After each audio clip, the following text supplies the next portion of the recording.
The echo of her own words still rang in Gloria's ears. "Don't sign that paper." Even after the guards froze mid-stride and the room went still, she could feel her heart pounding like a drum against her ribs. Every pair of eyes was on her, men in tailored suits, women in polished heels, faces tight with disbelief.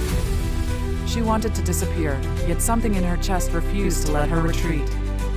Leonard Briggs straightened slowly. The billionaire everyone admired for his composure now looked genuinely unsettled. "Who are you?" he asked, voice steady but low. "Gloria, sir," she said, clutching the mop handle. "I clean this floor." A murmur rippled through the boardroom. One director whispered, "Security should have cleared her out." Another chuckled under his breath. Leonard lifted a hand, silencing them. His eyes locked on hers, not angry, just curious. "You said I shouldn't sign." "Why?" Her throat tightened. The words that had felt so urgent seconds ago now tangled in fear. "Because," she started, but her voice cracked. "Because that document isn't what you think it is." Hartley leaned back in his chair, smiling lazily. "Mr. Briggs, we can handle this after the signing." "I have no time for..." Leonard cut him off. "No. Let her finish." Gloria's hands trembled. She wasn't supposed to be here. She wasn't supposed to speak. But she thought of her husband, his face the night everything collapsed, the way his hands shook as he tore the last invoice in half. She took a breath. 15 years ago, she said, you did business with a man named Richard Hartley. The room fell silent. Even the reporters stopped whispering. Leonard frowned. You know him? I knew what he did, Gloria said quietly. He promised families like mine investment returns that never existed. My husband believed him. We lost our home. We lost everything. Hartley's confident grin faltered, then returned, thinner. Mr. Briggs, you can't honestly be listening to this. Leonard's tone sharpened. Let her speak. Gloria lowered her eyes. I spent years rebuilding. My husband didn't make it.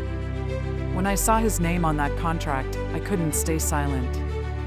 For a long moment, no one moved. Then Leonard reached for the folder. Clause 14, she whispered. Bottom of page 7. He flipped the pages quickly, scanning the dense paragraphs of legal text until his eyes stopped. A single sentence, buried deep within the document, froze him. All patents and intellectual property developed under Briggs Innovations shall transfer to Hartley Global Technologies upon execution of this merger.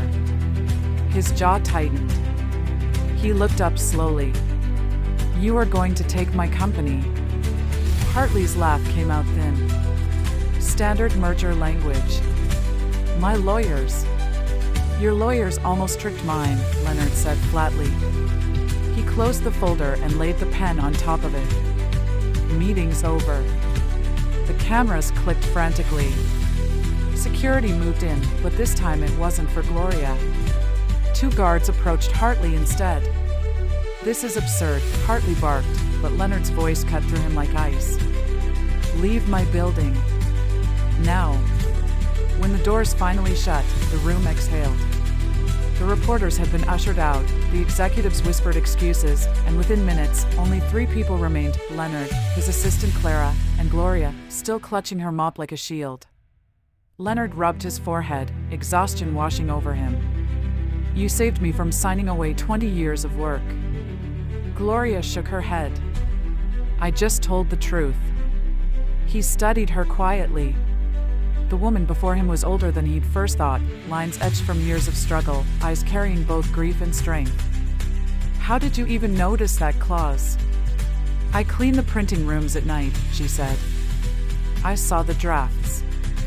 I shouldn't have read them, I know, but when I saw his name, I couldn't ignore it. Leonard exhaled slowly. Most people would have. Most people didn't lose everything to him, she replied. That sentence lingered in the air. Hours later, the office floor was empty again. The reporters were gone, the director silent, and the deal that was supposed to crown Leonard's empire lay shredded in the recycling bin. He stood by the window, staring at the city below. The lights that once felt like victory now looked distant, meaningless. For the first time in years, he felt something strange, humility. Behind him, Gloria gathered her cart. "Thank you," he said quietly. She turned. "For what, sir?" "For being braver than everyone else in that room." Her eyes glistened, but she kept her composure. Sometimes courage is just what's left when fear has already taken everything. Leonard almost smiled. "You speak like someone who should be running the place." She shook her head.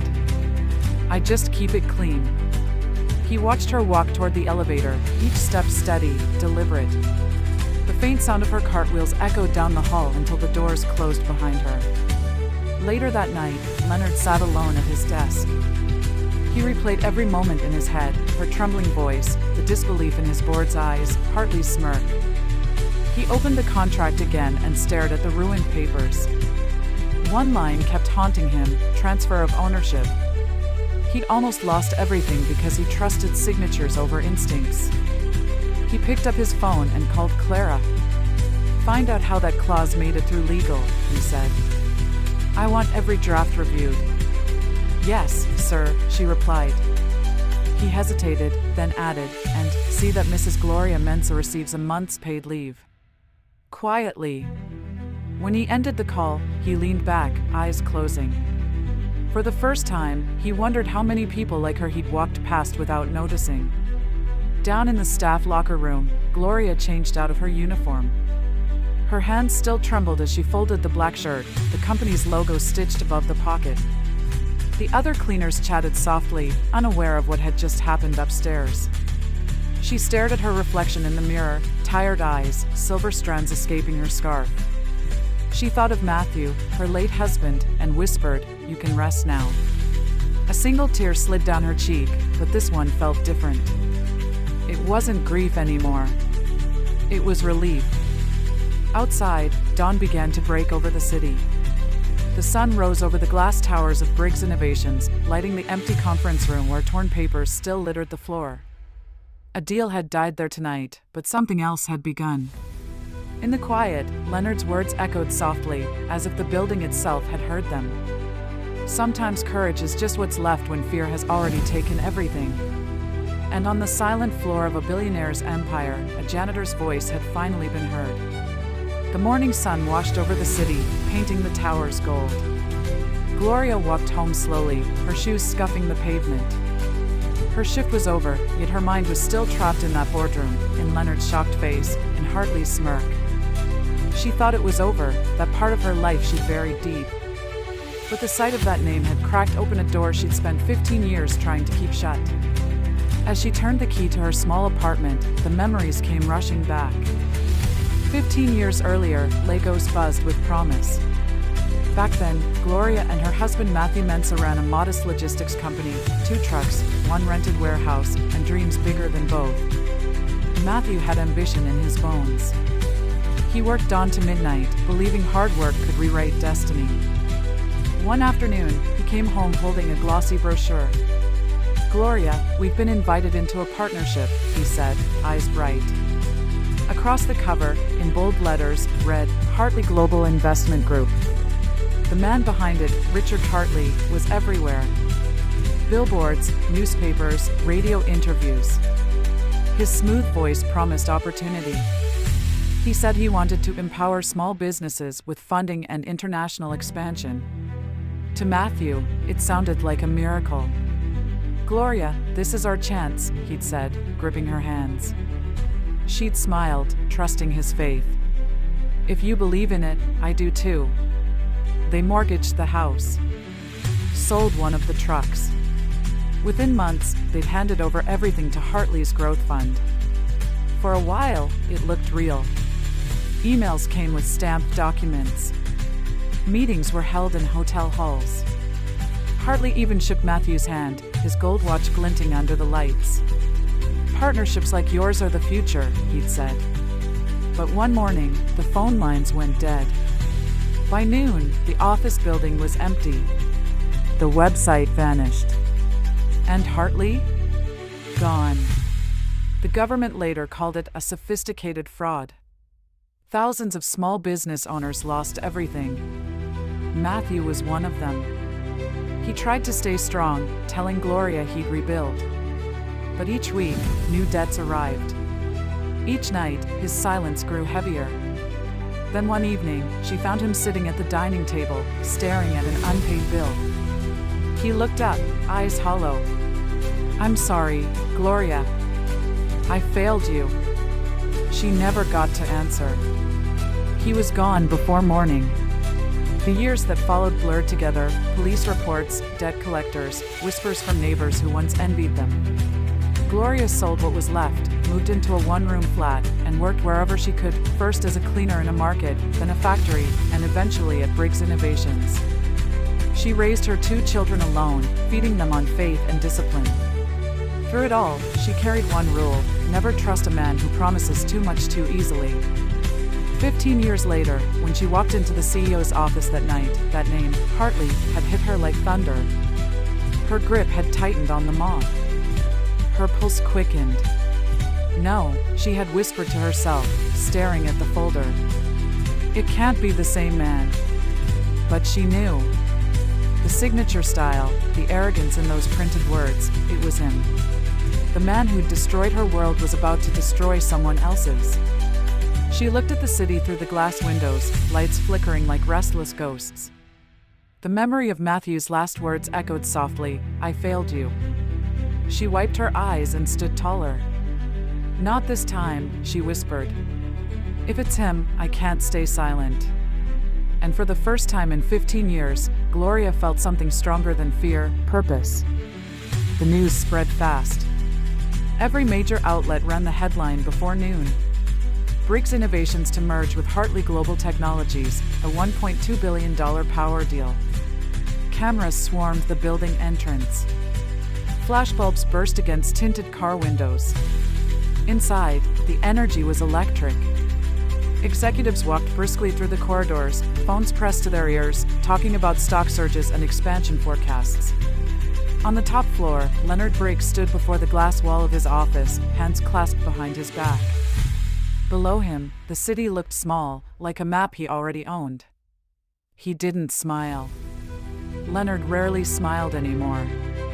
Behind him, his assistant Clara stood with a tablet, reading through notes. "The press conference is confirmed for Friday at 10, she said. "Hartley's legal team has approved the final draft. All we need is your signature, sir." Leonard turned, his expression unreadable.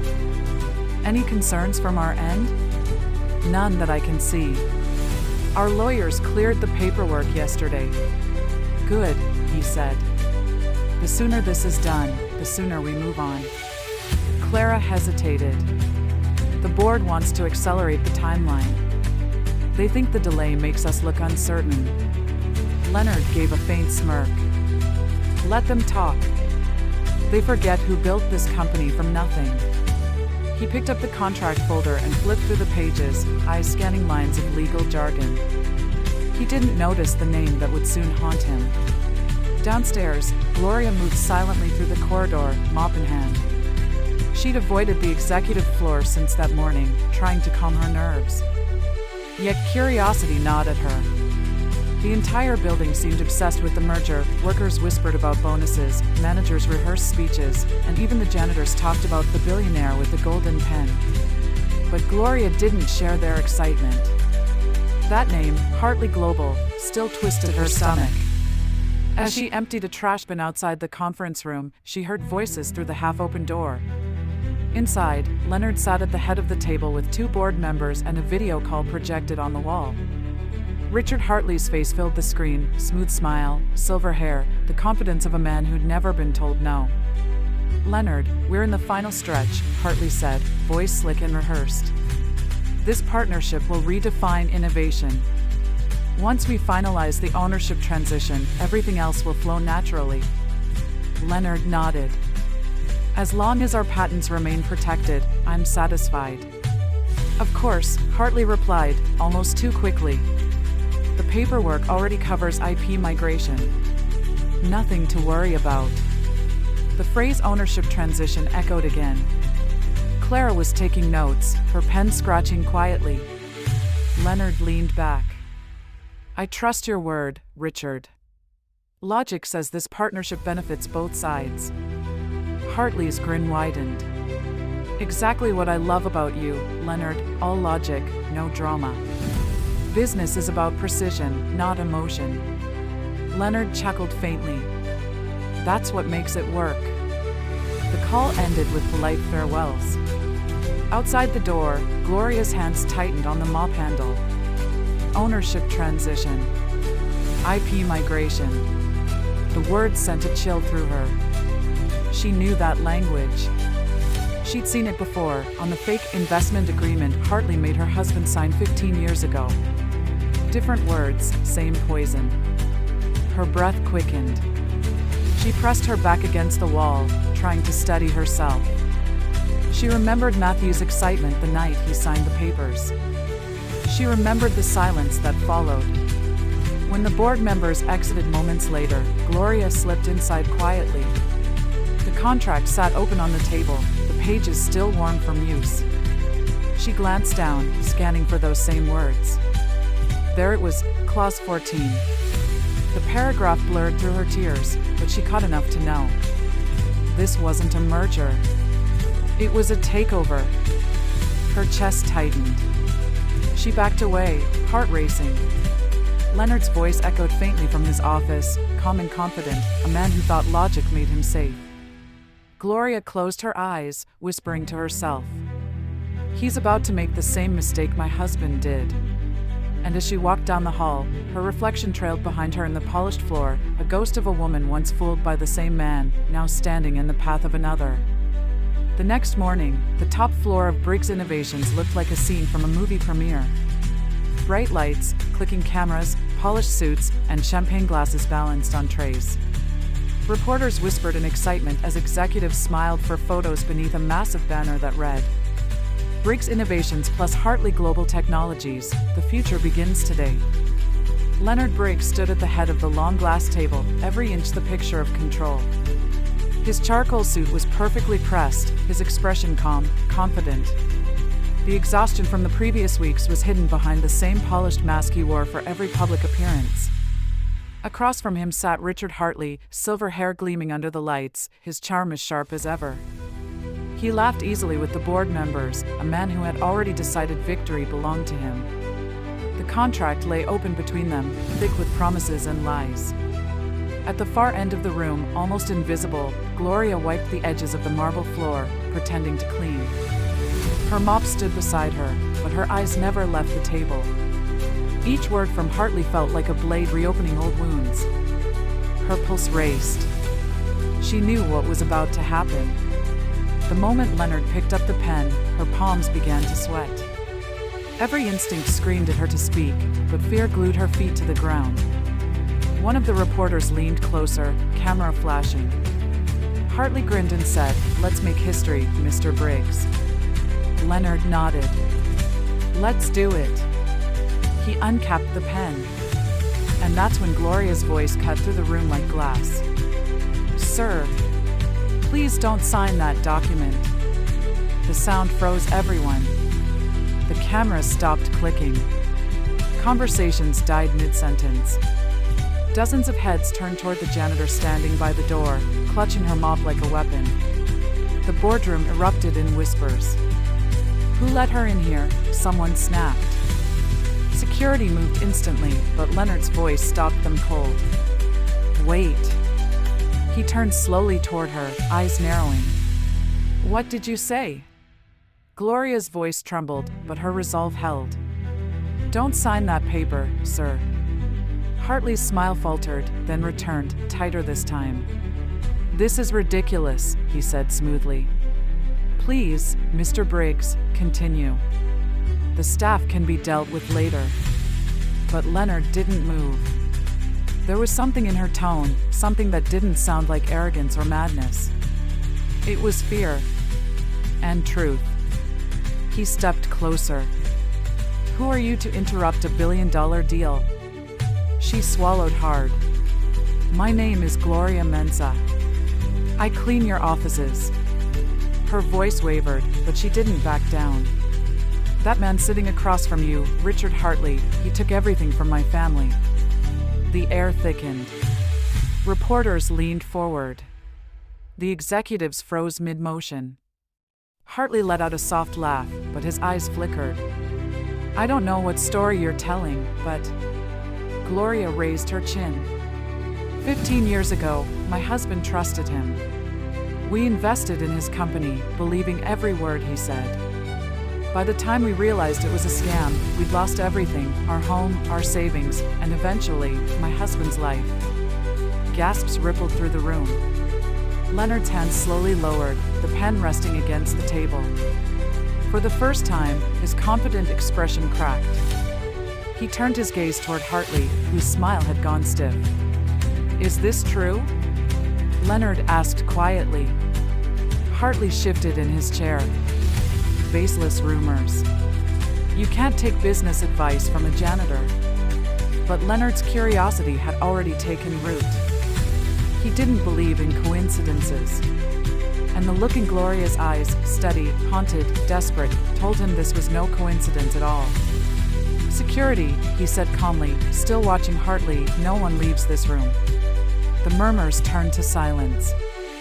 Hartley's jaw tightened. Gloria stood trembling but unbroken. And for the first time that morning, the merger everyone thought was destiny began to unravel, because one woman refused to stay quiet. The silence in the boardroom could have swallowed a heartbeat. Cameras had been shut off, reporters escorted out. Only Leonard, his board, Hartley, and Gloria remained. Leonard folded his arms, his sharp gaze fixed on the woman still standing near the door. You've made a serious claim, he said evenly. Now tell me everything. Gloria's fingers twisted around the handle of her mop. Her voice trembled at first, but every word grew steadier. 15 years ago, my husband, Matthew, ran a small logistics business. We were trying to expand. Then we met Richard Hartley. She turned her eyes toward him. He promised us an investment program. Said it would make small companies like ours global partners. He told us to trust him. Hartley smirked faintly, but didn't interrupt. Gloria continued, her tone quiet but sure. We sold our home. Invested everything. And overnight, the company disappeared. So did he. Thousands lost their savings. My husband couldn't take it. He ended his life. A ripple of discomfort moved through the room. Some board members shifted in their chairs, others looked away. Hartley leaned forward, his smile polite but cold. Mr. Briggs, this is a tragic misunderstanding. I ran a legitimate firm years ago. If a few people failed to understand the risks. Stop, Leonard said sharply. His voice echoed through the room. You expect me to ignore this? You're sitting in front of me with the same charm, the same promises, and you want me to believe it's coincidence? Hartley's tone darkened. I came here for business, not ghost stories. But Gloria didn't flinch. She pointed toward the contract on the table. Sir, please read Clause 14. Leonard hesitated. Clause 14? His legal advisor, a thin man in glasses, flipped quickly through the pages until he stopped. His eyes moved line by line, and then froze. He looked up, pale. Sir, she's right. Leonard frowned. What does it say? The advisor cleared his throat, his voice uneasy. Upon merger completion, all intellectual property, patents, and proprietary software under Briggs Innovations automatically transfer to Hartley Global Technologies for strategic consolidation. It's total ownership. The board erupted. What? That can't be right. Who approved that clause? Leonard's chest tightened. His empire, the company he built from a garage to a skyscraper, was about to be signed away under his own name. Hartley raised his hands defensively. Leonard, listen. It's just legal phrasing. A formality for asset alignment. Leonard's eyes burned. A formality? You buried a theft inside a partnership contract. Now, let's not exaggerate. Leonard's fist hit the table with a crack that made everyone jump.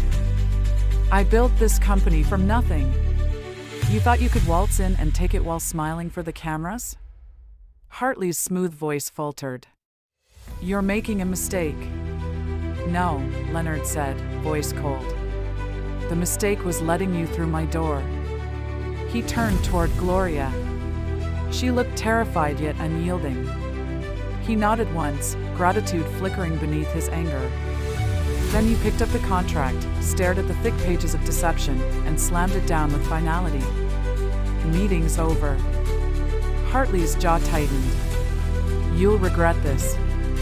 Leonard stepped forward, eyes hard. The only thing I regret is almost trusting you. 2 security guards entered quietly, waiting for orders. Show Mr. Hartley out, Leonard said. As they led the investor away, Hartley's false confidence crumbled. When the doors closed, Leonard turned to his board. Every clause. Every draft. I want it all reviewed by tonight. Then his gaze softened as it met Gloria's. You just saved my company, he said quietly. She shook her head. I just couldn't let him destroy another family. Leonard looked down at the torn contract one last time. Money, reputation, logic, all the things he once trusted most, had nearly blinded him. But one voice, trembling and brave, had cut through it all. And for the first time in years, Leonard Briggs felt something beyond pride. He felt humbled. By noon the next day, the story had broken. News headlines blazed across every screen. Briggs Innovations halts billion-dollar merger. Hartley Global accused of corporate deception. Reporters crowded the entrance of the glass tower, microphones flashing like lightning. Cameramen shouted questions Leonard refused to answer. Inside, chaos ruled. Executives whispered in hallways. Phones rang non-stop. Investors demanded explanations. The deal that was meant to crown Leonard's legacy had collapsed in one public heartbeat, thanks to a janitor's warning. Hartley's fall was swift and brutal. Within hours, the media dug up his past scandals. Old victims spoke. New lawsuits surfaced. The charming businessman who had fooled half the industry vanished from view, his empire unraveling piece by piece. Meanwhile, inside Briggs Innovations, silence filled the 45th floor. The conference room still smelled faintly of spilled champagne and fear. Leonard stood at the head of the long table, sleeves rolled up, eyes sharp. How, he demanded, did Clause 14 make it through legal review? No one answered. A few directors avoided his gaze. Finally, Clara, his assistant, slid a folder across the table. We found this in the finance server, sir. Inside were payment receipts, offshore accounts, anonymous wire transfers, all leading back to 3 senior executives. Bribes. Leonard stared at the numbers in disbelief. People he trusted had sold him out. Effective immediately, he said, voice low but steady, they're suspended. Legal will handle the rest. He exhaled, shoulders heavy. From now on, every document crosses my desk before it reaches a signature line. The boardroom was silent except for the sound of pens scratching notes. Word of what Gloria had done spread quietly through the company. Among the lower staff, she became something of a legend. Did you hear? Whispered one cleaner. She stopped the boss from losing everything. Others looked at her differently, half admiration, half unease. Some avoided her, unsure how to speak to the woman who'd stood up in front of billionaires. But Gloria didn't act any different. She still arrived before dawn, still scrubbed the same floors. When the others asked why she hadn't demanded a reward, she simply said, doing the right thing is reward enough. 2 days later, Leonard found her on the mezzanine, polishing the glass railing that overlooked the city. He walked up quietly, hands in his pockets. You should be at home resting, he said. Gloria smiled faintly. I rest better when things are clean. He studied her for a moment, this woman whose voice had stopped his downfall. Gloria, he said softly, you saved this company. She shook her head. I just couldn't let it happen again. Again? Her eyes drifted toward the skyline. I saw my husband's face that day. I couldn't watch someone else lose everything the way he did. Leonard didn't speak for a while. The weight of her words settled between them. Then he nodded slowly. You know, for years I believed logic was the key to good business. But you reminded me, without conscience, logic becomes greed. Gloria gave a small smile. Sometimes people just need someone to remind them to look up from the papers. Leonard looked out at the city, where his reflection merged with hers in the glass. He saw it clearly now, the divide between wealth and wisdom wasn't as wide as he thought. That evening, he called an emergency meeting. No suits. No rehearsed speeches. Just truth. From this day forward, Leonard said, we rebuild with transparency. No hidden clauses. No silent deals. And no voices ignored. The staff exchanged glances, surprised by his tone.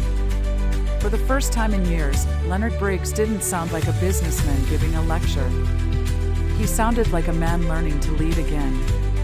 And somewhere outside the glass walls, a janitor wiped away a final streak from the floor, quiet, unseen, but the reason the empire still stood. The morning sun poured through the tall windows of Briggs Innovations, scattering gold across the lobby floor where Gloria worked silently. The buzz from the merger scandal had finally started to fade, but whispers still followed her wherever she went. That's when Leonard's voice came from behind her. Gloria. She turned quickly, startled to see him standing there, not in a suit this time, but in a simple shirt, sleeves rolled up, coffee cup in hand. He smiled faintly. You're hard to find when you're not saving companies. Gloria looked embarrassed. Sir, I was just finishing up. I'll get out of your way. He shook his head. Actually, I was hoping you'd join me for coffee. My treat. She blinked, unsure if he was joking. Sir, I don't think that's necessary. Neither do I, he said, voice